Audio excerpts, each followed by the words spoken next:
Bonjour à tous et bienvenue dans un nouveau numéro de Critique Foot. Au sommaire de l'émission aujourd'hui, on reviendra sur le match Barça-PSG. On partira du côté de l'Angleterre avec Liverpool et on évoquera aussi Manchester City. Et on va pas oublier le Real de Zidane et l'Atlético de Simeone.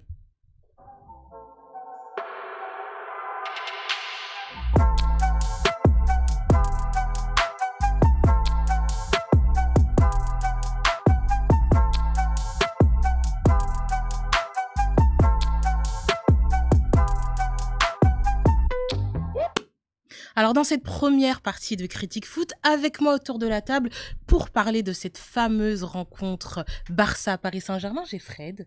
Comment tu vas ? Bonjour Alison, content de pouvoir parler d'un des plus beaux matchs de la saison, hein, sans aucun doute. Valentin, toi aussi content ? Oui, un plaisir d'analyser ce genre de match et en plus, de manière générale, c'est la Ligue des Champions, donc on est toujours heureux de parler de ces gros matchs. Et Fala avec moi aussi. Un plaisir, comme chaque jeudi, à retrouver l'équipe. Et cette victoire du Paris Saint-Germain, on va en parler, j'espère. Justement, cette victoire du Paris Saint-Germain, cette masterclass de Kylian Mbappé, on va en parler. Fred, alors tu nous avais défendu le Barça la semaine dernière. Finalement, ça ne s'est pas passé. Avant que je te donne la parole, on va voir les pronostics parce qu'on a été très adroit. Dans nos pronostics, on s'est mouillé pour donner un vrai score pour ce Barça-Paris Saint-Germain. On voit et on revient après. Mon pronostic, justement. Mon pronostic, je verrai un match nul. Match En nul. vrai, je verrai un match nul. Un partout, un deux partout, mais je verrai un match nul en tout cas. Fred. Nous, on a une équipe qui s'est qualifiée en finale du Champions League la saison dernière, quand même, faut pas l'oublier. En France, on décrit le parcours du PSG, on décrit la qualité de jeu, mais je suis désolé, face au Bayern de Munich, quand même, on n'a pas fait C'est tâche. clair. On n'a pas eu énormément d'action, on n'a pas fait tâche, contrairement à Barcelone face au Bayern de Munich. Je vais pas retourner ma veste comme Stéphane et Alisson, mais moi, quand même, ce que je pense sincèrement, c'est que, je le dis souvent, c'est difficile de prédire ces scores-là, surtout dans un match qui va se jouer vraiment sur les détails, Surtout sur la avec psychologie. Mais pour moi, la défense de Barcelone est telle que Paris Saint-Germain devra mettre des buts et va mettre des buts. Donc je pense que peut-être que Paris a des faiblesses, mais elles sont moins prononcées que celles de Barcelone. Mine de rien. Stéphane. Non, moi franchement, je pense une victoire du PSG parce que derrière c'est solide. S'il y a Navas, comme disait tout à l'heure, c'est bien Alisson et qu'il y a Marquinhos et Kimpembe. Et de l'autre côté, derrière c'est fébrile. Parce que Umtiti, on l'a vu, même si je pense qu'il va tout donner parce que si le match joue à Paris, en France, il sait qu'il est regardé. Mais si, parce qu'il se dit peut-être que le Barça peut ne pas le renouveler. Donc, Ce serait kamikaze de le mettre titulaire. voilà, mais, Quitte à ils faire vont jouer le mettre, Rocco sous hein. infiltration. Ils Non, mais je en pense tout pas. cas, Qui est Umtiti peu importe qui vont mettre le en match défense d'hier, centrale au hein. Barça. Et même, pardon de le dire, Ter Stegen, il est un peu moins Ouais, qu'avant. Je suis Donc, d'accord avec toi. si Kylian a son meilleur niveau et que Kim et Icardi sont décisifs, moi je pense que le PSG Et on va va gagner. finir. Et on va finir avec Alisson. Alors Ton moi, je pronostic. vois le match nul avec un doublé Lionel Messi bien énervé. Ah ouais. Bien énervé. Bien Tout énervé. rouge. Un doublé avec un Lionel Messi très énervé. J'ai pas vu juste du tout, personne n'a vu juste, Personne. Très à part discret. Stéphane. Sinon, on s'est pas mouillé. Alors Fred, Après, Fred, il finalement. a dit victoire du PSG, Ouais, il a bien moi, vu je- aussi. Ah, Stéphane. À part désolé, Fred, Stéphane, il a dit- excuse-moi. Ouais, Fred et Stéphane. Alors finalement, ce match. Non, ce qui est sûr, c'était qu'avant le match, on en parlait encore hier avec Valentin, personne pouvait dire que le PSG allait faire ce match face à Barcelone. Dans la forme qu'ils avaient Barcelone, ils étaient redoutables, hein, sincèrement, et Paris a surclassé le rendez-vous. Exactement. Moi, je trouvais que avant le match, je voyais un 50-50 parce que il y avait la défense du Barça dont on a beaucoup parlé. Et puis d'un côté, il y avait l'absence de Di Maria et l'absence de Neymar. Et du coup, je me suis dit que c'était assez compliqué de donner un score et une prévision. Mais je suis parti sur le match nul, donc je me suis pas vraiment mouillé. Je suis pas allé d'un côté comme de l'autre. Et finalement, après, je suis satisfait d'avoir vu la prestation du Paris Saint-Germain. Mais bon, après, comme tout pronostic, c'est jamais, c'est comme les pronos sportifs, c'est jamais Ouais. toujours bon. C'est exact. Donc non, moi j'avais vu match nul et finalement le Barça était encore plus mauvais que ce que je pensais. Donc voilà. C'est vrai, Fala. Quand on voit le contenu du jeu, si on analyse un petit peu les stats, ce qu'on fera un peu plus tard, 50-50. Mais dans le jeu, dans le contenu, le Barça était totalement submergé. On va dire ils ont coulé, hein, littéralement, à part le but de Messi qui leur donne des espoirs à la 27e minute. Mais ça, c'est vite. Ça, c'est... En fait, sans l'erreur entre guillemets de Kurzawa, c'est-à-dire de pas regarder le ballon et du coup de toucher un tout petit peu, d'effleurer De Jong, parce que même si c'est pas une grosse faute et on voit sur certains angles, on se dit bah non c'est pas une faute, mais dans les règles il a avec l'élan de Jong et même en le touchant un tout petit peu, il tombe et c'est les règles du jeu. Mais sans ça, même, enfin, Du coup, il suffisait de cette petite erreur pour que le Barça marque. Sans ça, le Barça, ça serait 4-0. Il C'est n'aurait clair. même pas marqué. Mais après, pour le match, on va revenir, c'était un peu prévisible. Après, le 4-1, non. Mais la victoire, c'était prévisible avec la défense. Déjà, on l'a souligné plusieurs fois. Cette défense, c'est incroyable au Tous, Barcelone.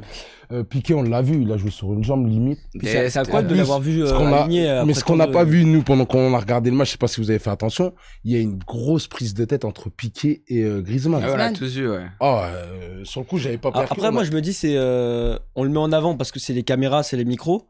Mais finalement, c'est aussi peut-être des choses qu'on voit dans tous les matchs entre coéquipiers, même si c'est violent. C'est des On choses dit- qui arrivent souvent. C'est vrai que là, c'est amplifié par le fait qu'il n'y ait pas de public.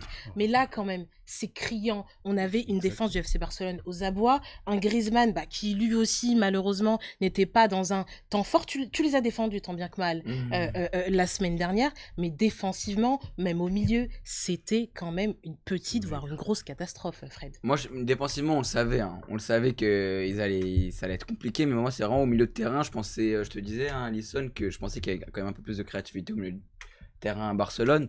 Mais pas du tout, en fait. Ils ont été dépassés par l'événement, par le Paris Saint-Germain. Et c'est vrai que ce soit Griezmann, Ousmane Dembélé ou Messi, j'ai été quand même assez déçu d'eux parce que Ousmane Dembélé a quand même beaucoup de gâchis. Il a pas vraiment pris de bonnes décisions. Alors Messi, n'en parlons pas. Et Griezmann, il a essayé, il a manqué de réussite. Mais Griezmann, ça a été en tout cas le joueur catalan le plus dangereux dans ce match. Mais après, c'est à l'image du Barcelone cette saison. Cette saison, Barcelone, c'est Après, pas... monter un tout petit peu en puissance, Ouais, c'est ce que mais- tu avais dit hier, je crois, Ouais. mais c'est pas faux d'ailleurs. Après, des lacunes, tu peux cacher des lacunes dans des matchs de Liga, du quotidien, mais dans des gros matchs comme ça, les lacunes, elles ressortent. Et forcément, contre une équipe du Paris Saint-Germain bien préparée, tactiquement aussi, Pochettino avait dit, C'est clair. on sait pas qui s'était mouillé, mais par rapport à ses prédécesseurs, il avait dit, nous, on va gagner au Camp Nou, on peut le faire et on est préparé. C'est clair. Et ça a fait mouche. Tu Mais- parlais tout à l'heure, Valentin, du jeu et que finalement, quand le score n'était pas forcément prévisible et même au vu de la physionomie du match, on va regarder justement les statistiques du FC Barcelone et du Paris Saint-Germain. 53% de possession de balle pour le Barça, 47 pour le PSG.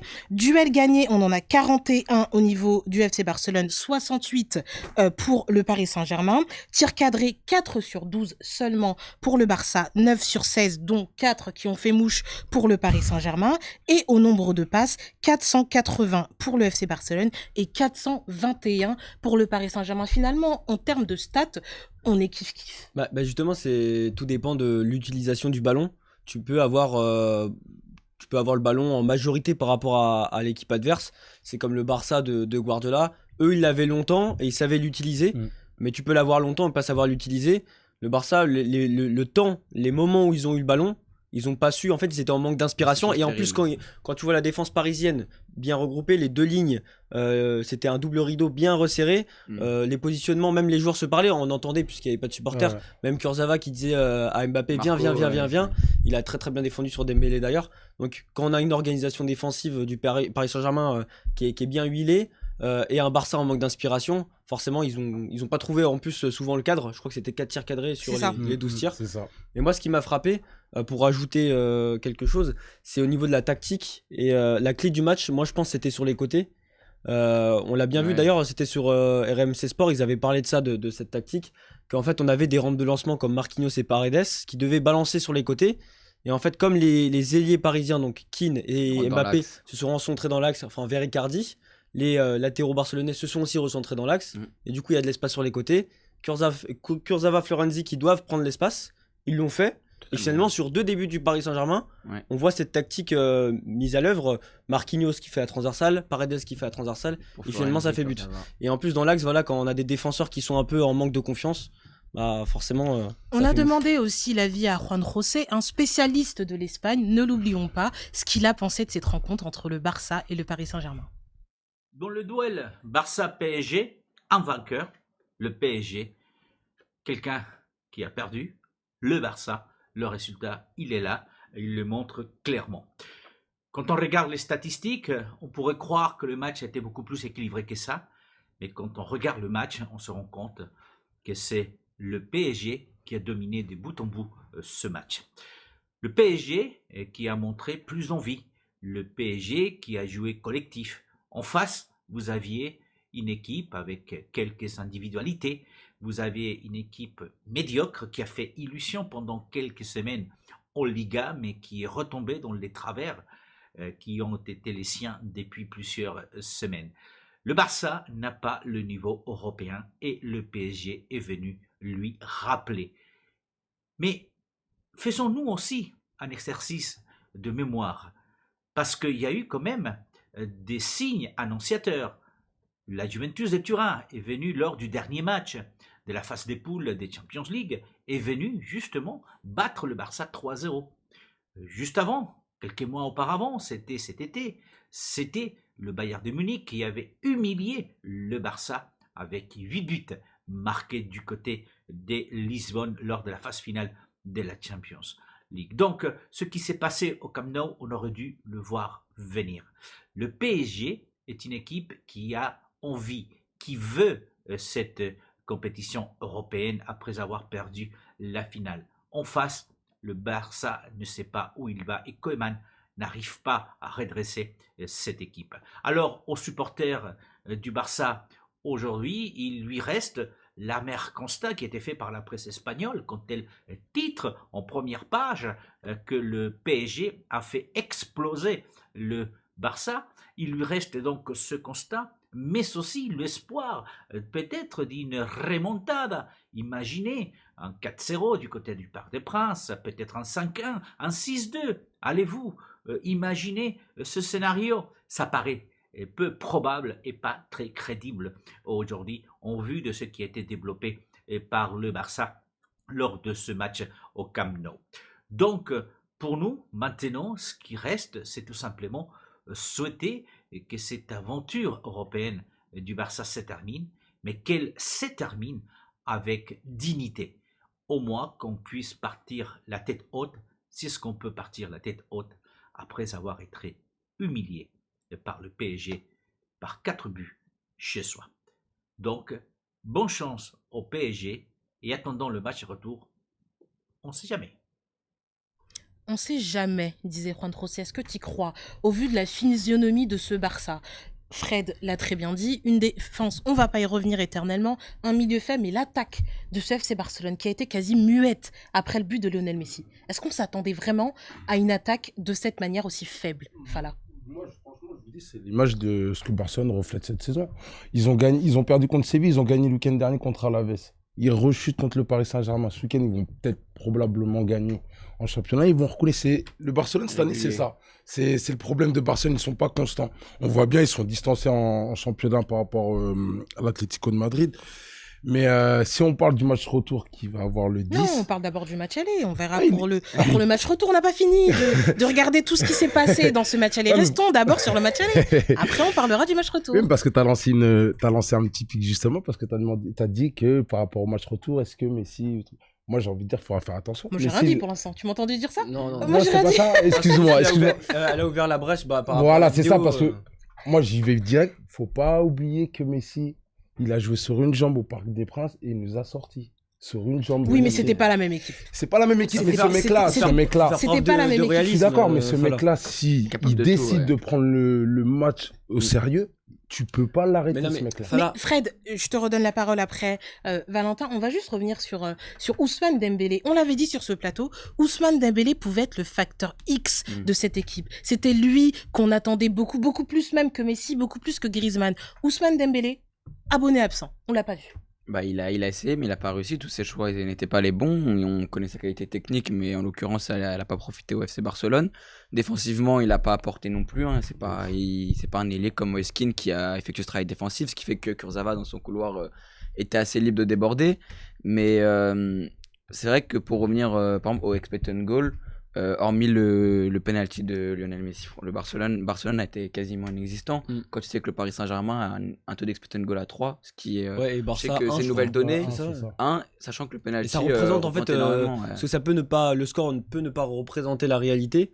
Et finalement, 3-1, voilà, il y a un but de. Non, mais avoir 3 expected goals, c'est énorme. Ah, c'est énorme. C'est Non, pas mais ça une veut dire donne que- qu'on en a plus de traiter, mais c'est, Ouais. je vous le dis, c'est. Non, ça veut dire que c'est toutes balèze, les hein. opportunités qu'il y a eu dans ce match font que le Paris Saint-Germain s'est toujours mis dans les bonnes situations et mérite clairement d'avoir gagné Bah, ce ouais, match. De toute c'est façon, on se pose pas. on se Et pose celui pas qui de s'est question. mis par-dessus tout dans les bonnes conditions, quand même notre Kylian Mbappé national. On va le voir, il a fait la une de tous les grands journaux espagnols, la une de Marca, un journal pro Real Madrid qui encense Kylian Mbappé. Mbappé revienta al Barça. On voit aussi l'équipe, notre journal national français, Galactique, qui encense aussi par-dessus tout avec un Kylian Mbappé galactique. Presque au pluriel. Hein. Kylian, oui, mais on Exactement. voit les Galactiques du Paris Saint-Germain et Kylian Mbappé aussi qui a fait masterclass, on peut le dire quand même, un triplé. Kylian Mbappé, on l'attendait, en Ah, l'absence de Neymar et Di Maria, il a répondu présent. Ah, on l'attendait au tournant, hein, franchement. Et, mais hormis son triplé qui est juste mémorable, il a été vraiment bon. Il a tout bien fait, Il a Kylian. vraiment, son jeu Le dernier était but. épuré, son jeu était simple. Ouais. Mais après, que ce soit je précise que ce soit au pluriel parce que les 15 joueurs qui ont été utilisés, les 15 joueurs, franchement, C'était collectif quand Même, même. Ouais, même, on même était ceux qui sont admirables. rentrés, et en fait, dans la préparation du match et ce qui a été fait en termes de changement pendant le match, ouais. c'est irréprochable. Je trouve déjà d'avoir fait sortir Gay, qui n'a Ah, pas c'était été urgent. mauvais. Bon, et je trouve qu'il était Il un peu prend la maladroit rouge. dans ses fautes. C'était un peu manque d'expérience Il à était ce ça niveau-là, du je trouve. rouge, ouais. Et il aurait pu pénaliser l'équipe, ça aurait pu être un autre match. Pour moi, il fallait sortir à la mi-temps. Ça a été fait, donc déjà, ça c'est. Parce qu'il n'y a pas tous les entraîneurs qui réfléchissent Bah, de cette Fred avec manière-là. Manchester United, Ouais, contre c'est le ça. Paris Saint-Germain, Qui avait pas c'était été sorti. le même contexte, il a C'était pas été étonnant. sorti pour Et un coup. justement, Galactique au pluriel, tu fais bien de le préciser, celui dont on n'attendait pas vraiment quelque chose, mais qui a fait une grosse prestation aussi. Icardi Keane. Ah oui, Keane. ah bah oui. Icardi, il me dit. Il a pris ce risque en Attends, plus de Keane. l'aligner à la place de Exactement, Sarabia. À la place de Sarabia. Ouais, On bon, se je sais posait pas. la question, justement. Non, mais Fala, Sarabia, Keane, et il a penché, Mauricio Pochettino a penché en faveur de Keane. Il y a Draxler Mais dans la là, balance aussi. moi, franchement, c'est un choix, mais c'est tout à fait logique. Tout bien fait, lui aussi. Ouais, déjà, en plus, il faut souligner le Pochettino pour ce qu'il a mis en place contre Barcelone et ses choix de joueurs. Moi, Keane, on en a parlé et c'était la meilleure des choses de mettre Keane sur le Ouais. côté, mettre Keane à droite, Mbappé à gauche pour justement cette défense aller dans le dur. Et ces deux mecs-là là, qui vont à 2000 à l'heure, mais c'était sûr qu'au bout de 45 mais minutes. physiquement, et moi, il m'a impressionné mais parce oui. que. En même fait, de surtout manière générale, sur le repli défensif, en fait. Mm. Ce mec-là, on en a Puis, parlé. même à la fin du match, il continuait Il à continue, récupérer des ballons. exactement. Moi, il m'a fait penser un peu à. Eto'o. Exactement. Là, c'est ce qui se dit en ce moment sur la toile, là. Inter-Barça, C'est ça. Ouais. Bah, même, en fait, quand il était neuf et qui était repositionné sur le côté. sur le Ouais. côté. Ouais. qui Et jouait en fait, en- Keane qui normalement est neuf et qui est positionné sur le côté, mais on a l'impression que c'est un joueur. En fait, c'est mets-toi à ce poste-là. On lui dit mets-toi à ce poste-là. Et après, il dit t'inquiète, je vais faire le taf. C'est Un pas peu un comme mec qui Cavani, va. il est un peu Je suis pas. J'ai Un voulu pas à ce bosseur. poste-là. Ouais, c'est machin. un bosseur. C'est un bosseur. Comme Cavani, Très tu pouvais humble. le mettre n'importe où, ça le plaisait pas d'aller jouer à gauche ou à droite. Mais le mec, pour le bien de l'équipe et du club, il faisait le job à Dans ses 200%. prises de balle, je trouve qu'il est très efficace. Mais Il, oui. il apporte toujours quelque chose Il est intelligent. dans ses ouais. courses. Mais il faut Puissant. surtout. Exactement. Mais Puissant je et l'avais puis déjà il foot. souligné, c'est surtout son travail qu'il fait sans ballon. Parce que je crois qu'il faut Bah oui. regarder son travail, son ballon qu'il fait, Mm. qu'il laisse des ouvertures, des espaces pour Icardi ou pour d'autres joueurs. Ce mec-là, il a une faculté. Et en fait, je sais pas, mais il joue simple. En Mm. fait, il se Et prend pas la efficace. tête. C'est Exactement. un bon soldat quand on veut l'intégrer à un collectif et Et quand moi, on je lui donne serais des pareil, consignes franchement, tactiques. je commencerais déjà à réfléchir pour le recruter pour Ah, la mais saison prochaine. Ah, tu je le disais dis, dois hier, regretter, hein. Moi, j'ai la chance de pouvoir croiser Leonardo de temps en temps. Je lui demanderai s'il y a une option d'achat et qu'il la saisisse. Mais Euh, il trouve qu'elle est chère, 30 millions, ils estiment Si c'est 30 millions qui la lève C'est un des plus directement. Je trouve que c'est Bah là, un des franchement, joueurs les plus rentables en termes de Ah, prix. grave. Mais là, de ce s'il qu'il apporte continue sur le comme ça, terrain. sa cote risque de monter. Et je sais pas si Paris voudront mettre plus de 30 millions. Après, ça reste sachant Paris. que. Ça les Ça vaut. reste pareil. Ça les vaut, non, mais c'est. Et justement, sur ce plateau-là, on parlait des atouts du Paris Saint-Germain. La semaine dernière, on n'a pas parlé de Moïse Kean, on aurait pu. Mm. On J'aurais avait pu. parlé, exactement. on avait parlé de Mauricio Pochettino Ah. avec justement le système de jeu. On avait parlé aussi de Kylian Mbappé. Il m'a fait plaisir parce qu'il a mis un triplé. Et de Marquinhos. T'évoquais tout à l'heure le système de jeu du Paris Saint-Germain. Ça a été une force majeure. Le système de jeu, il a été bien rodé, bien huilé. Et on n'a pas parlé. De toute façon, il faut parler de tous les joueurs parce que c'est un collectif et ils ont tous été bons. Et surtout, moi, ce qui m'a étonné, c'est la performance de. Alors, ça m'a pas étonné, mais c'est Paredes qui a été il très très bon. C'est un peu. Qui a été très très bon. Oui, Verratti, mais Paredes, moi ce qui m'a étonné, c'est qu'il était entre les deux défenseurs en seconde période. Donc ça a permis de distribuer le jeu et de relancer. Arme de lancement. Quand on est 3 joueurs à la relance, c'est beaucoup plus facile. Surtout un joueur comme Paredes qui a la capacité de briser les lignes. Et avoir un joueur comme ça, c'est incroyable. C'est pour ça que moi je comprenais pas pourquoi Tourelle l'alignait pas, parce que ce joueur il a un potentiel incroyable au milieu de terrain. Même en plus il est agressif, défensivement il est là. Quand il a le ballon, les bons joueurs à côté de lui. Moi, je pense qu'il faudrait qu'ils mettent Paredes avec Rafinha, ça serait incroyable. Mais justement, c'est ça. Pochettino, il a ses raisons. Rafinha, Paredes, Verratti. Pour moi, tu mets ces 3 joueurs-là. Mais ça vaut. Mais après, c'est pas ce qui s'est passé en interne, parce que c'est un choix en fait qu'il a fait. Rafinha, il est au placard. Oui, il est au placard. Depuis qu'il est arrivé, donc apparemment, ça veut dire que Il Pochettino. rentre pas dans les plans de jeu, mais c'est étonnant parce qu'il a quand même le profil pour évoluer à côté de Paredes. Mais tu dis, tu mets les 3 là. Paredes, Rafinha, Verratti. Mais ton milieu de terrain, tu peux pas le bousculer. En tout cas, on verra pour le match retour. Toi qui es si pressé qu'il y a un match retour, Fala, quelle équipe alignera Mauricio Pochettino pour une revanche, encore une fois. Et là, c'est un problème de riche. C'est un problème de riche. Alors là, il y a le choix, il y a le score qui est à l'avantage du Paris Saint-Germain. Psychologiquement, Paris Saint-Germain est au top. Et en tout cas, on sera là pour débriefer ce match retour. En attendant, on va aller du côté de l'Angleterre et on va évoquer Liverpool et Manchester City.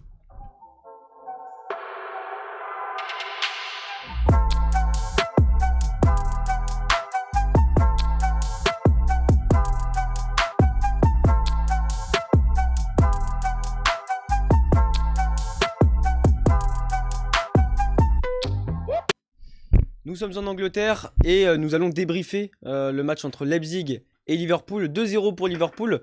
On les attendait au tournant et aussi ils font des performances très moyennes en Première Ligue et en Ligue des Champions. Est-ce que en Ligue des Champions, c'est un Liverpool différent qu'en Première Ligue? Est-ce qu'ils ne se transcendent pas en Ligue des Champions et en Première Ligue, de toute façon, là, ils ont pas rien à jouer, mais en tout cas, ils doivent fixer la qualification en Ligue des Champions. Est-ce que le Liverpool de la Ligue des Champions et le Liverpool de la Première Ligue est différent, Fred? Moi, j'ai envie de te dire, ils gagnent face à Leipzig, ils gagnent sur quand même 2 offrandes, faut le dire.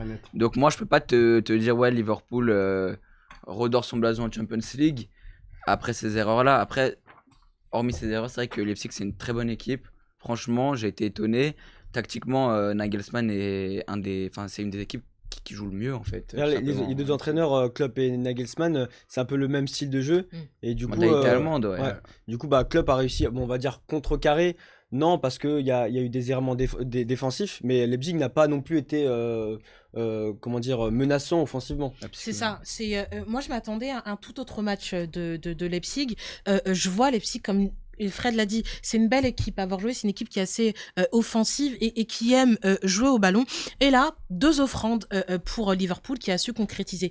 Liverpool fait exactement face aux mêmes difficultés qu'en championnat. On a vu que c'était pas le grand Liverpool, on a vu que c'était encore fébrile, mais on a eu un sursaut d'orgueil de 2 personnes qu'on pique à chaque fois, qu'on pique ici aussi, Salah et Mané. Ouais. Ils ont marqué, Liverpool a gagné, peut-être que ça peut enclencher quelque chose dans leur tête et raviver une petite flamme pour aller un peu plus loin en Champions League. Et justement, c'est dans les moments comme ça, qu'il faut profiter des petites erreurs de l'adversaire. Surtout pour Liverpool. Là c'est une aubaine pour eux. C'était une aubaine.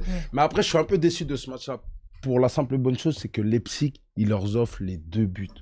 Et qu'à la mi-temps, le match, il est déjà plié. Donc Leipzig, mentalement, ils peuvent plus revenir. C'est plié, c'est fini, ils reviendront plus. Donc, mais on l'avait souligné la semaine dernière de toute façon. On avait dit Liverpool, il leur restait plus que la Ligue des Champions à jouer à 100%. Le championnat, c'est fini. Et justement, avec ce 2-0 à l'extérieur pour Liverpool, c'est 96-97% de chances de se qualifier dans les statistiques depuis la création du format Ligue des Champions. Et vous avez pronostiqué avant le match Leipzig-Liverpool. On va voir ça tout de suite. Stéphane, victoire de Liverpool, moi. Pas de score précis, victoire de Liverpool? Sur le match aller ou sur les 2 matchs? Là, moi, sur le match aller, parce que le match retour, on en parlera plus tard. Ok, moi je dirais 2-1 pour Liverpool, match aller. Alisson? Victoire de Leipzig, 2-1. Ok. Alors moi je vais te dire ce que je pense. Je pense qu'il y aura une victoire de Liverpool au match aller et au match retour, défaite de Liverpool et qualification de Leipzig. C'est un beau scénario ça. Ouais, il m'a volé le scénario, je pense exactement Ouais, pareil. d'accord. Ah oui, c'est ça, j'ai tout changé. Ok. J'ai tout changé. Non, bah, pour moi, je vois une victoire de Liverpool sur ce match-là, mais que le match retour, ça sera différemment. Ouais. Et je pense qu'on ira dans des prolongations. Alisson, tu avais vu une victoire de Leipzig. Après, c'était bienvenu parce que Leipzig sont friands des grosses équipes et avaient la possibilité de le faire. Finalement, c'était un autre scénario. On va passer sur un autre match parce que c'est vrai qu'on n'a pas beaucoup de temps pour traiter tout ça. Sauf si vous avez quelque chose à rajouter sur ce match Leipzig-Liverpool en termes de confrontation J'ai une tactique. dernière chose à rajouter. La Champions League, ça se joue vraiment, vraiment sur le domaine psychologique. L'ouverture de Verratti sur Mbappé, je pense qu'elle y a joué sur le score. Et pour revenir à Liverpool-Leipzig, tu peux faire des erreurs en championnat. Tu à la course au titre, il y a un match à passer à côté, tu peux le récupérer, mais en Champions League, c'est impardonnable. Surtout là en phase directe. Moi, je le redis, je suis déçu que Leipzig ils sont passés à travers. Parce que je pense que cette équipe de Leipzig, ils avaient les moyens. Ils montrent des bonnes choses en Bundesliga Et et Liverpool était fébrile. Ouais. Mais c'est ça en fait. Et je pense que si, hormis ces des erreurs qui coûtent le match à Leipzig, j'aurais bien voulu voir cette confrontation. On parce va dire que ça s'est inversé parce que en termes de production de jeu, et ce qui est fait par Leipzig, c'était positif et on ressortait aussi le négatif de Liverpool. Finalement, c'était un scénario tout autre. Et c'est l'âme du champion C'est ça. et l'ADN Ligue des C'est ça. Champions qui a Exactement pris le dessus. C'est ça. Donc là, passons sur un match qui ne s'est pas joué. Par contre, c'est le Borussia Mönchengladbach contre Manchester City. Donc un autre club de première ligue qui va jouer en Ligue des Champions. On voit Mönchengladbach un peu plus en difficulté que Leipzig en championnat. Ils sont 7e du championnat. Et c'est une équipe en fait qui met beaucoup de buts. 37 buts en championnat sur 21 matchs. Mais ils encaissent beaucoup de buts aussi, 31 buts. Et on sait que City, c'est la deuxième meilleure attaque de première ligue Et la meilleure avec défense. 46 buts. Donc en termes d'attaque, de meilleure attaque presque pour City en première ligue, et de défense un peu fébrile du côté du Borussia, est-ce que là on n'assisterait pas à une valise? Je suis un peu dur. C'est difficile. Mais hein, si on se tient aux chiffres. Moi, quand on voit mes pronostics là, je vais pas m'amuser Oui, encore à c'est dire clair. n'importe quoi. Voilà, on a compris que j'étais Alisson, nulle, le foot. donc Mais je prévois plus Et rien. pour ajouter un peu Cependant. d'arguments, est-ce que comme le Borussia a montré qu'ils étaient forts contre les grosses équipes, contre le Real Madrid en phase de groupe, J'y crois pas. est-ce que c'est Non, non. différent? Manchester City, là, c'est une machine trop, là, qui c'est trop. veut aller prendre la première ligue. Fred le disait aussi, c'est la meilleure défense de première ligue aussi. Donc là, on est complet. C'est une armada. Donc face à une équipe qui prend beaucoup de buts, je vois. Alors, je vais pas dire de pronostic, hein, je vais plus m'amuser à ça, mais je vois une petite valise quand même repartir en Allemagne. Et d'ailleurs, c'est étonnant parce que le Borussia parfois montre des bonnes choses sur certains matchs. C'est un football offensif qui est plaisant à regarder avec Marcus Thuram et Plea. Mais quand on voit le championnat, quand on voit les résultats, quand on voit le nombre de buts encaissés, on se demande comment ils ont fait pour être aussi bons en phase de groupe et en arriver là en Ligue Moi, des Champions. Mönchengladbach est clairement le outsider de ce match. Hein. Manchester City fait partie des 3 favoris à la Champions League. Le problème, c'est que Manchester City en Champions League a connu beaucoup de travers. Franchement, là, je pense qu'ils sont à fond sur la première ligue et ce serait pas étonnant qu'ils passent à côté. Tu sais, Gladbach, les joueurs, ils ont pas. Certains, c'est leur première Champions League qu'ils jouent. Certains, ce sera peut-être même leur dernière. Il y aura ce. Ok, certes, ils sont 7e en championnat, mais il y aura ce supplément d'âme qu'on Tu qu'on vois connaît une en épopée à Champions la League. Leipzig, toi? Pas forcément une épopée, mais je veux dire, moi franchement, je vois pas forcément City d'office gagner ce match. Hein. Surtout en Champions League. Hein. Enfin là, du coup, t'as pas beaucoup réagi sur le match. T'en penses quoi de cette confrontation? Moi, là, cette confrontation City, il faut faire super attention parce que déjà en championnat, ils ont distancé Manchester United de 10 points, voire 13 points parce qu'ils ont un match en retard. Mais c'est offensivement, là, City, là, ils font super Surtout mal. Gundogan. Ils font ouais, Et exactement. puis justement, là, pour ajouter une dernière chose, Et là, sur une défense de Mönchengladbach qui prend beaucoup de buts, face à City, ça va être. Ça va pas mais pardonner. surtout Ah, le ouais. City de Guardiola, on l'avait vu en difficulté sur les premiers mois de la saison. Ils se montaient crescendo. En fait, ils se sont un peu cachés. Et finalement, en fait, Guardiola, comme il se remet beaucoup en question, il essaye de retenter des nouvelles choses, tout ça. Là, son système, en fait, il fallait attendre en fait pour que tout prenne et que finalement, là, ils sont tellement solides depuis un mois et demi il fallait être patient en fait pour voir ce City. On dit souvent que les grosses équipes sont prêtes au mois de février et mars. Et bien là, Manchester City est prêt. On est au mois de février, ils sont en train de dérouler. Et je pense, en tout cas, moi je suis plus optimiste que Fred, à part grosse erreur de Manchester City, ça peut et ça doit aller au bout de cette Parce Champions qu'en fait, peut-être qu'il essayait autre chose, Guardiola.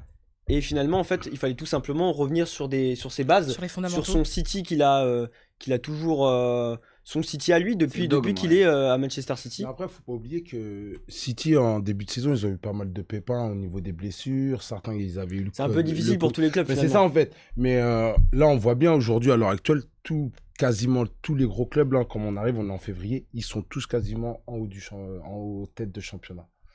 Là, pour City, moi, je suis très, très, très, très impressionné par ce qu'il a réussi à mettre en place, comment ça s'appelle, Pep Guardiola par rapport aux autres saisons. Là, on voit bien, encore une fois de plus, la patte Guardiola. Et son On voit- système de Et jeu c'est aussi, ça. tu en parlais, Mais en il fait, est la patte revenu aux Guardiola, c'est ça, fondamentaux. c'est C'est ça. C'est ça. En fait, On a l'argumentaire. Et donc on voit que parce qu'en fait on a eu le City, le City malade entre parenthèses si on peut dire ça, en Ligue des Champions. Donc ça s'est terminé en décembre, les phases de groupe. Et là c'est un City qui n'a rien à voir. Donc on l'a vu le bon City en Première Ligue, mais on l'a pas vu encore en Ligue des Champions. Est-ce que ça peut prendre la sauce directement de ce point de vue-là? Il n'y a pas de différence de compétition, c'est le City de Première Ligue qu'on voit depuis ces dernières semaines. Il sera là de... Non, après, ils ont une régularité, il n'y a pas de raison qu'ils passent à côté de ce match. Ils sont clairement favoris, hein, que ce soit pour ce match ou pour la Champions League. Mais c'est vrai que là, c'est pas la Première Ligue, c'est pas le même style de jeu, c'est pas le même Puis on les rythme. attend en tournant City, hein. C'est un peu comme le Paris Saint-Germain, il y a des totalement, investissements ouais. Mais colossaux. encore plus même que le Paris Saint-Germain, c'est parce clair. que l'histoire Parce que, dure plus longtemps que le Paris Saint-Germain. Et puis pas forcément pas finale de Ligue des Champions Pas comme de le Paris résultat. Saint-Germain. Pas de Et résultat. beaucoup de déceptions. Beaucoup de revers. Ouais, non, franchement, moi, je mets une pièce sur City, mais j'en mets pas forcément 4-5. Hein. Ils peuvent vraiment passer à côté de leur match aller. Enfin, là, on parle du match aller, on parle pas de l'ensemble des deux matchs. Ils peuvent passer à côté, ils peuvent être surpris. Tactiquement, Marco Rose peut réserver encore bien des surprises. Hein. Après, on sait qu'il a annoncé du côté de Dortmund. En Allemagne, ça se fait beaucoup, ça d'annoncer 6 mois avant les transferts. Et il va nous montrer sa palette tactique sur ce match, je pense. Moi, je reviens un peu sur ce qu'il vient de dire Fred aussi, je suis d'accord avec ça. Mais City, moi, je suis très, très, je le redis encore une fois plus, je vais me répéter, mais je suis très impressionné par le trio d'attaque là devant. Malgré que De Bruyne, il joue pas. Hein. Alors, quand il va revenir, lui, oh là là là là, il va mettre la pagaille encore. Il joue 109. Et là, faut surtout souligner le retour de Mahrez aussi. Mahrez, il est incroyable ces derniers temps avec City. Ça passe beaucoup par lui. Et Silva aussi. Silva. D'ailleurs, là, dans le sens City, alors si tu dois donner un pronostic. Pourtant, je suis pas positif, mais je vais être objectif. Mais je les vois bien faire un beau parcours cette année en Ligue des Champions. Mais là, le pronostic du match. Du match? Ouais, un petit 3-0. Allez, hop, 3-0. Ah ouais. Là, avec s'il monte, là, c'est 3-0, c'est obligatoire. Le match, il est bien à domicile à l'Etihad. Non, il est Non, au Alexa. Borussia. En Allemagne. Borussia. En terrain neutre à Abu Dhabi, c'est ça? Je pense pas. J'ai pas entendu ça. Ouais. Non, Bon. je crois que c'est chez eux, au Borussia. Hein. Moi, je pense que deux équipes vont marquer. Je vois City gagner, mais je les vois pas gagner d'une grosse différence de but. Hein. Dans tous les cas, après, c'est à huis clos. Donc, est-ce que il y a une grande différence entre Il y en joueur a de domicile plus et maintenant. Il y en a plus, Il y en a exactement. Vraiment. plus. C'est fini. Mais après, il faut exemple. souligner, c'est. Il y en a moins, ouais, c'est vrai. City prend peu de buts. Hein. Prend très peu de buts. Hein. Ouais, 14. Défense, hein, ouais, quand même. défense C'est très ça, solide. c'est ça. Et c'est Alisson, cette pronostic. équipe-là. Bah, moi, vous savez directement que ce sera pas ça, hein, comme ça, voilà. veux ton Comme ça, on sait ce qu'il faut pronostic. pas Comme parier. ça, vous savez ce qu'il faut pas C'est un peu parier pour les je sais pas si parieurs. vous savez, mais le Bruce Granek C'est ça. du plateau, carrément. Ce que elle je- va annoncer quelque chose, mais ça va être le contraire. Ça va être Donc, exactement à vos le pronos, contraire. hein, écoutez bien. Voilà, écoutez bien tout ce qu'il ne faudra pas faire et pronostiquer plus tard. Alors, je vois Manchester City gagner 3-1. Il y aura Voilà, 3-1 c'est noté. pour Voilà, Gladbach. il y aura l'inverse. On vous annonce la couleur. On a beaucoup parlé City. de nos clubs de première ligue en Ligue des Champions. Maintenant, direction le Real Madrid et l'Atlético Madrid avec Fred.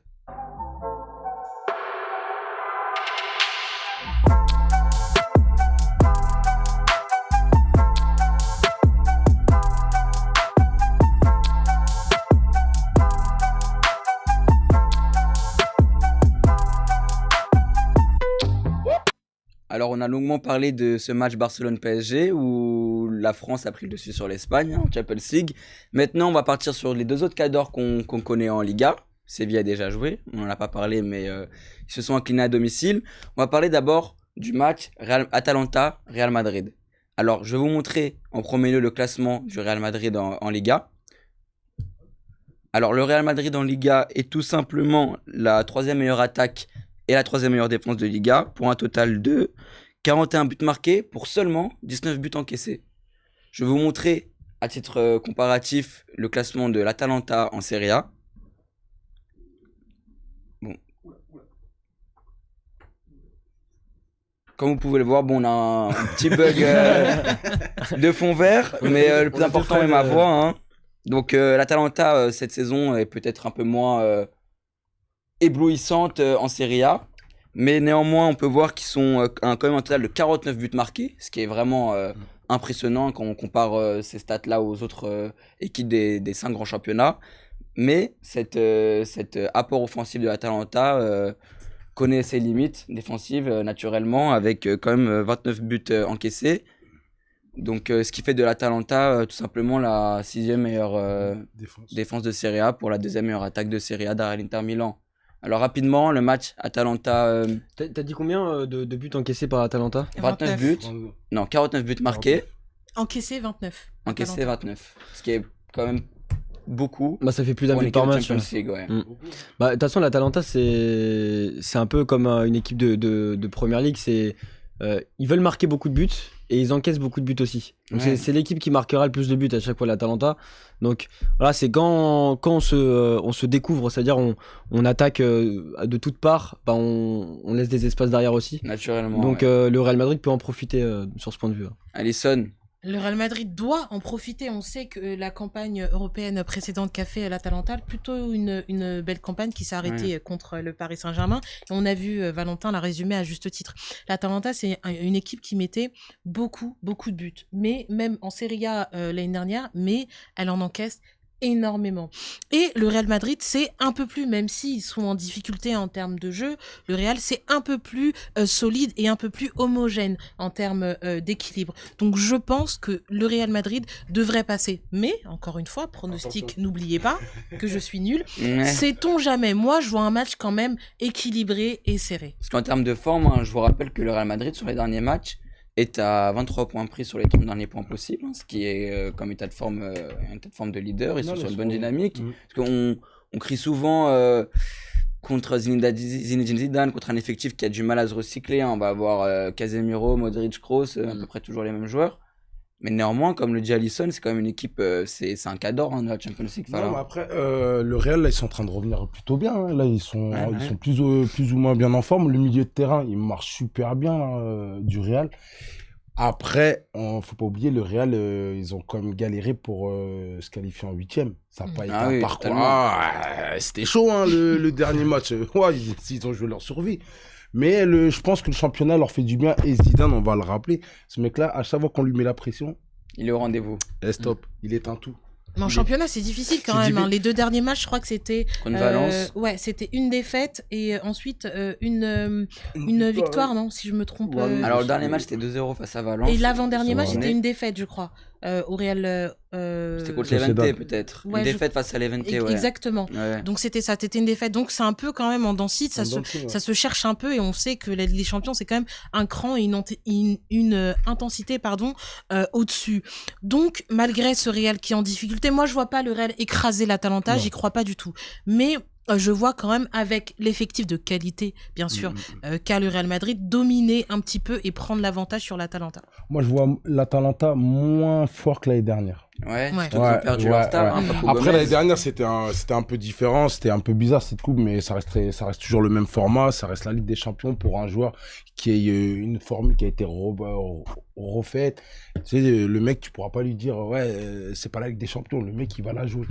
Mais l'Atalanta, je mettrais un petit bémol parce que je pense qu'ils vont pas faire un parcours comme l'année dernière. Parce que l'Atalanta, c'est vrai que c'est une équipe qui est moins bankable que les grosses équipes, hein, en termes de joueurs, en termes de collectif. C'est une équipe qui est moins en vue pour les simples spectateurs de L'année football. dernière, ils étaient plus collectifs que je les trouve cette année. 49 buts. Ils sont beaucoup moins en vue parce que l'année dernière, pour le grand public qui n'était pas fan de Ouais. Serie A, Ouais. je pense que très peu de gens étaient capables de jouer, de citer 4, 5 joueurs de Joueurs cette de équipe l'effectif. Ouais, c'est vrai, c'est de vrai. l'Atalanta, alors que c'est une équipe qui faisait très mal en Serie A l'année dernière. Donc c'est vrai, d'un point de vue bankable rentabilité, c'est pas vers l'Atalanta que on se retourne et qu'on dit waouh, cette équipe est glamour, effectivement. Valentin, je sais que toi, tu es un fin analyse de la tactique. Tu dois être servi avec un romantique du football comme Gasperini qui prône un football qui est tout le contraire de celui qu'on connaissait en Serie A, qui est le Catenaccio. 49 buts marqués, il devrait s'inquiéter le Real Madrid. Mais, oui, justement, moi, alors si je dois donner un pronostic avant de rentrer dans le détail, moi je vois une victoire du Real 3-2. Voilà, c'est très Ouais. précis. Mais je pense que il y a, Comment ça, les matchs de je pense qu'il y aura, oui, je pense qu'il y aura beaucoup de buts parce que comme tu dis, c'est des matchs typiques de l'Atalanta et le Real Madrid. Je les vois un peu galérer pendant tout le long du match, mais se faire sauver par notre très cher Karim Benzema. Ouais. But de la tête sur corner ou une autre situation de jeu. Très Mais précis, Valentin. je très vois le précis. truc comme ça. Voilà. J'imagine Très là. précis. Ouais. Là, normalement, j'ai pas trop d'inspiration pour les pronostics comme ça, mais là, je vois bien le truc. Mais pour revenir sur l'Atalanta, c'est vrai que ça montre très clairement qu'une équipe n'a pas forcément besoin d'un gros budget pour bien Ah oui, jouer. totalement. Et par exemple, tu as des équipes moyennes de championnat qui ne jouent pas le jeu parce qu'ils veulent se maintenir en championnat. Parce que l'Atalanta, il y a encore quelques années, c'était une équipe du ventre mou de Oui, la c'est une Serie A. petite ville à côté Et de donc, Milan, par exemple, en Atalanta. France, cette saison, quand on voit des Lens et des Brest, le Brest de Dalloglio par Ouais, exemple, totalement. qui jouent très très bien, ils prennent des risques. Parce que quand Mm. on joue en football offensif, on prend des Ah, risques des défensivement. Mais c'est beau à voir jouer. Et c'est étonnant de voir des équipes de ce calibre-là de jouer de cette façon. On avait vu l'Ajax, qui a pas un budget incroyable, mais qui a aussi de jeunes très très bien Ouais. formés. Et en termes de jeu, c'était l'édition 2018-2019 ou 2019-2020, où ils jouaient très très bien en Ligue des Champions, où La ils se saison sont arrêtés en, dernière. Ouais. ouais, ils se sont arrêtés en demi-finale. L'Atalanta, ça m'a fait un peu penser à ça. Voilà, une équipe outsider qui arrive dans cette compétition européenne et qui, Ah, l'Ajax, tu parlais. qui, ont, pardon. ouais, qui ont cette fougue et voilà, ils ont pas cette pression en fait. Ils se disent on n'a rien à perdre, on va jouer avec nos armes, mais on joue offensivement. Voilà, on prend des risques et puis ils se prennent des buts, mais c'est pas grave, ils vont en mettre plus. C'est intéressant Et- ce que tu dis, Valentin, parce que on regarde tous beaucoup de football. La Liga, c'est quand même un championnat pour lequel on a baigné sur cette dernière décennie. Mais en l'occurrence, on voit bien qu'en Liga, il y a beaucoup moins d'équipes qui proposent un football vers l'avant. Ils essayent tous d'imiter Simeone. Enfin, c'est plus le cas maintenant avec Atletico, on va en parler juste après, mais en ayant voilà, des 4-4-2 un peu partout, que ce soit Retafe, que ce soit Valence, que ce soit Villarreal, que ce soit encore plein d'autres équipes. Peut-être que le Real Madrid aura plus de mal à jouer face à une équipe qui est clairement portée vers l'avant. Enfin là. Il y a une chose faut pas oublier, c'est que avec cette crise sanitaire, moi je le répète à chaque fois, les cartes elles ont été redistribuées pour les petits clubs, on va dire pas les petits clubs, mais les clubs d'en dessous, les outsiders. Aujourd'hui, on voit bien, il n'y a plus Il y d'outsiders. a moins de bipolarité. Mais oui, voilà, c'est ça. Et qu'aujourd'hui, on peut avoir un club comme, on en parle, l'Atalanta, ils peuvent accrocher le Real de Madrid. Bon. Ils peuvent. Et surtout, c'est que le Real Madrid n'aime pas forcément, à l'instar aussi du Barça, les équipes qui leur rentrent dedans. Les équipes qui Exactement. jouent, les équipes, c'est ça, Exactement. les équipes qui jouent, les équipes qui leur rentrent dedans. Ça, c'est le domaine de l'Atlético. Ça, quand on te bouscule, quand on rentre dedans, qu'on te chatouille les chevilles, Ouais. Simeone, C'est il clair. sait gérer. Il sait. Mais les deux autres, là, Zinedine Zidane et son ami Coman, c'est pas trop leur délire. Eux, Ouais. ils préfèrent soit laisser la balle et contre-attaquer, ou alors jouer un peu au ballon et lancer les Même flèches Paris, il est devant. un peu comme ça aussi, Donc, Paris. exactement. En parlant. Excuse-moi. Non, fini, Valentin.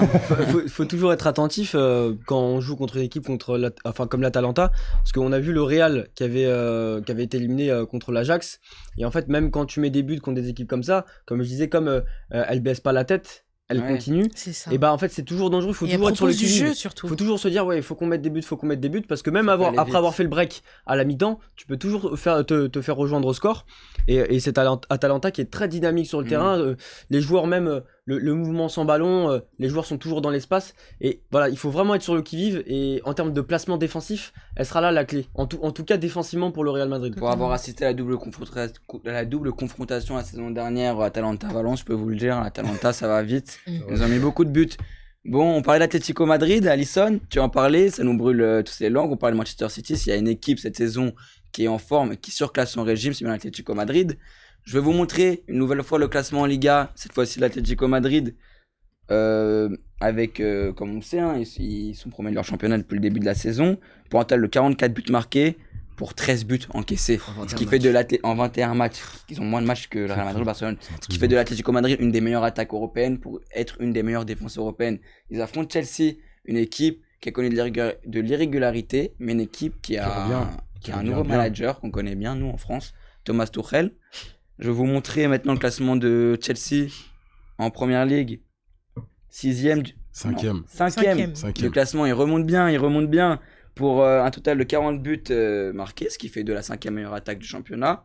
Et un total de 24 buts encaissés, ce qui fait de Chelsea la 2e meilleure défense de Première Ligue. Ça va être un match, on va avoir du beau football. Ouais. Alisson. Ça va être un match exceptionnel, un match équilibré, pardon, j'en perds mon latin carrément, et ça va être une très très belle rencontre. Alors moi, d'office, je mets une petite pièce sur l'Atlético, vous comprendrez que l'Atlético va perdre, donc...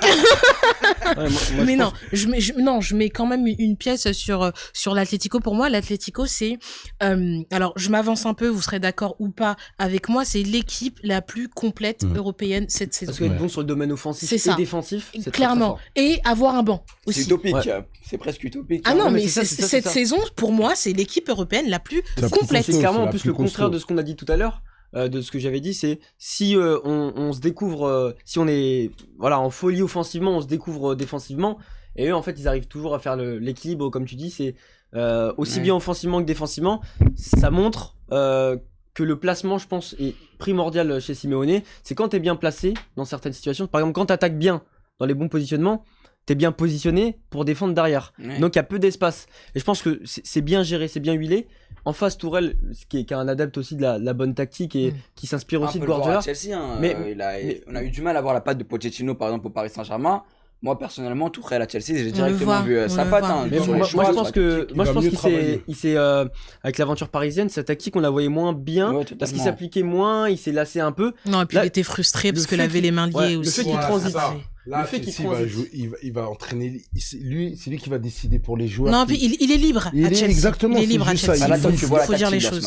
Ben moi, l'Atlético, c'est clair et net avec ce qu'il monte là cette année. Ah ouais, Atlético. Ah ouais, parce que le gros bloc là qu'il a mis en place, et t'arrives pas de le bouger. C'est compliqué. Tu vois bien de la défense au milieu à l'attaque, tout le monde fait les efforts ensemble. C'est cohérent. C'est cohérent, je te jure que c'est cohérent. Et pour moi, cette année, je pense que c'est l'année de l'Atlético. Ils ont trop tourné autour de cette Ligue des Champions. Finale, demi-finale. Mais après, ils se faisaient sortir par plus fort qu'eux. Moi, cette année. Face à la Juventus, ils avaient quand même gagné 3-0 au match aller, non? C'est ça, mais après. Cette saison, ils ont quand même perdu 4-0. C'était contre le Real Madrid. Le Real Madrid. Donc, à chaque fois, ils tombaient sur quel plus fort. Là, cette année, moi, j'estime que c'est eux les plus forts. Mais en Ligue des Champions, par contre, c'est eux les plus forts. Mais je pense que Simeone, il a fait des concessions par rapport à son idée de penser le football. Alors, pas complètement. C'est comme un soleil. On a nos idées, nos philosophies de base. Et les rayons, c'est ce qu'on peut changer. Quel poète. Et voilà, c'est ça. Et c'est les rayons de soleil, il les a un peu changés. Et je pense que dans les images, il nous a emmenés dans cette poésie. Il a décroché là. Il réfléchissait aux rayons, Fred. Il était plus là. Revenons au football. Je pense que voilà, en fait, le travail qu'il devait faire, c'était surtout offensivement. Parce que, à force de mettre le bus, parfois ça peut aller à l'encontre. De parler d'Atlético, comme voilà, 4-4-2, une équipe dense. Offensivement, bon, tu le dis, je le disais tout à l'heure, toutes les équipes en Liga veulent jouer comme l'Atlético, mais s'il y a bien une équipe qui joue plus comme l'Atlético, c'est bien l'Atlético. C'est leur système de jeu assez inédit. 3 défenseurs centraux, une rampe de lancement. Il y a les outils en fait, avec Suarez offensivement aussi. C'est ça, et Lemar aussi qui revient super bien, qu'il a réussi à le remettre dans ce collectif, qui était un peu sur le côté. Il l'a fait revenir, qu'il s'imprime bien. Coquet, moi, que je trouve qui revient super bien. Ouais, un leader, l'enfant de la maison. Ils avaient dû. Pendant un moment, ils avaient dit. Même Thomas Lemar, c'est ça. Il a raté son transfert là cette saison, c'est un des. Là, pendant un an, il avait pas joué qu'un seul but ou je sais pas. Il a eu du mal. Je pense qu'il fallait qu'il s'adapte. Et Suarez. Mais Suarez, je l'ai dit, je le répète. Alisson, toi tu vois bien. C'est un monstre. Barça, ils doivent se manger. Ils doivent mourir là. Mais ils doivent mourir.